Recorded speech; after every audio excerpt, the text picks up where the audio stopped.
So, welcome to another episode. I'm back with Robman, and today we're going to be reviewing Guardian Heroes on the Sega Saturn. Here we go.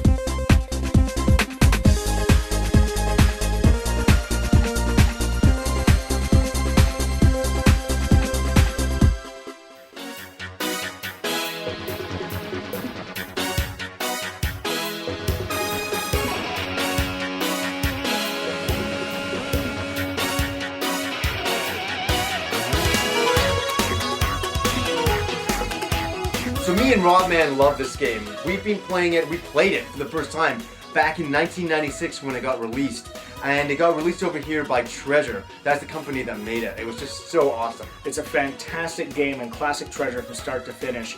It's 2D hand-drawn and awesome. It's kind of funny, this is not a well-known game and it's never got ported. It was only on the Sega Saturn and it's never come out on any other consoles since then.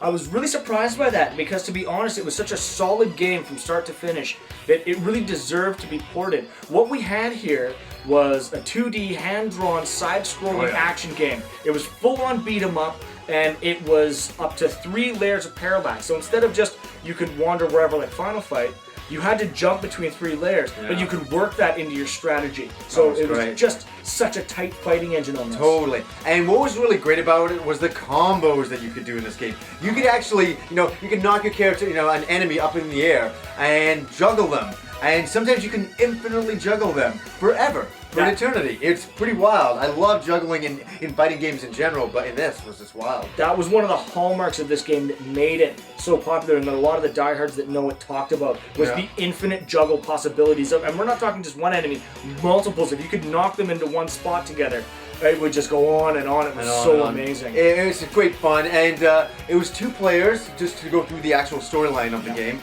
And that's another thing that you would play the game.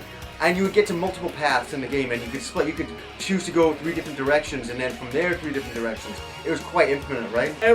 Almost every chapter, every other chapter, you get up to 3 choices of different directions you can go. Branching paths. Yeah. So the replay on this is insane, and each story brings about a whole new set of choices and enemies to come up against, and a whole different way for this thing to happen. Yeah, it's funny. I remember coming back to your place back in the day because you rented it, and it was like you guys were playing it for like weeks. And you were unlocking every single thing in the game at that point. I remember that. That's wild. We'd basically do the first choice on every way to the end of the game, and after we beat it that way, we'd go up until the last choice and do the second one, and the third one, and then we went through like that through every single story option, and it never got boring, and it never got old. It was just so fun the whole way. The storyline starts where your main core group of characters, of which you choose 1 or 2 if you're 1 or 2 players, have found this ancient sword.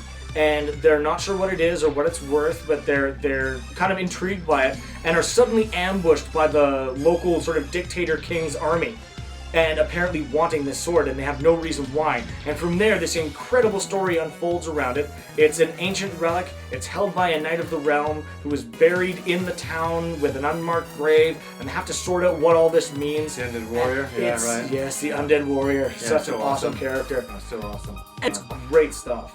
But back to the graphics for a second. When this came out, man, the graphics looked so amazing.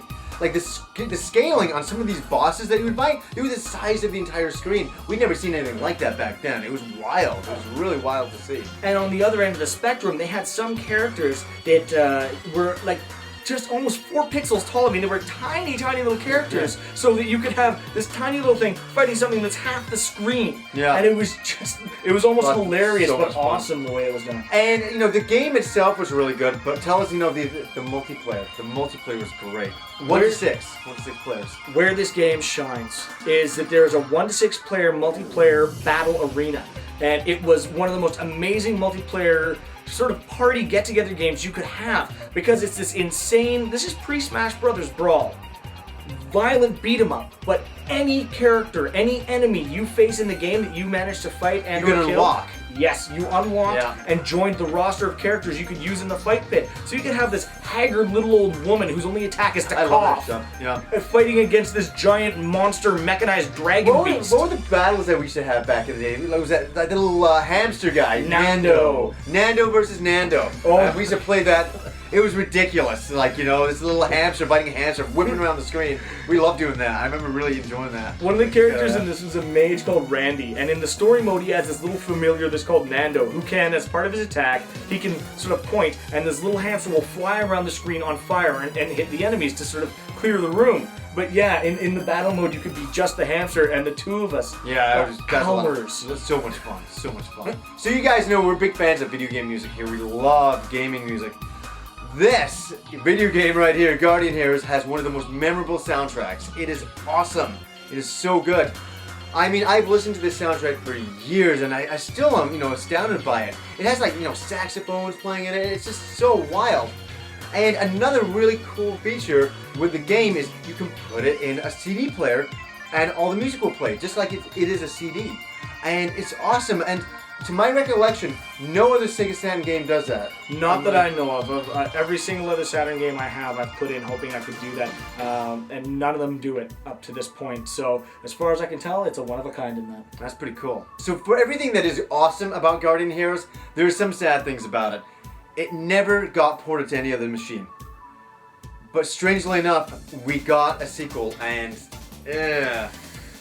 Guardian Heroes Advance was released for the Game Boy Advance, obviously, in 2001, and while trying to recapture the magic, Treasure did get the art style was right, and the juggling and combat system was pretty much the same. Not bad, yeah. They removed the 3 planes and made it free roam, more like Final Fight, but in the end of the day, there just wasn't that same magic. The storyline had a 2-player mode that was 2 identical characters in different colored outfits, and it just wasn't as magic. It was very linear. There were no choices, no branches. For a game on its own, it would be okay, but as a sequel to the amazing, Guardian Heroes, Wow, guys, I hope you've enjoyed the look back on Guardian Heroes. We love this game. We really wanted to review it. We've been talking about it for a long time now, and we're so happy that we could actually sit down and just talk about our love for this game and how much we've enjoyed it over the years. Absolutely. So, hopefully you guys can find it on eBay. It's fairly expensive if you do, but well worth it, or buy the import version if you're not too worried about It's cheaper. reading The the story. import version is cheaper. Yeah. But this is the only way you can get it on the Sega Saturn, unfortunately. Maybe one day, God, imagine we could get a sequel to this game. Wouldn't that be amazing? That would be really nice. God, that'd be incredible. So, anyways, until next time.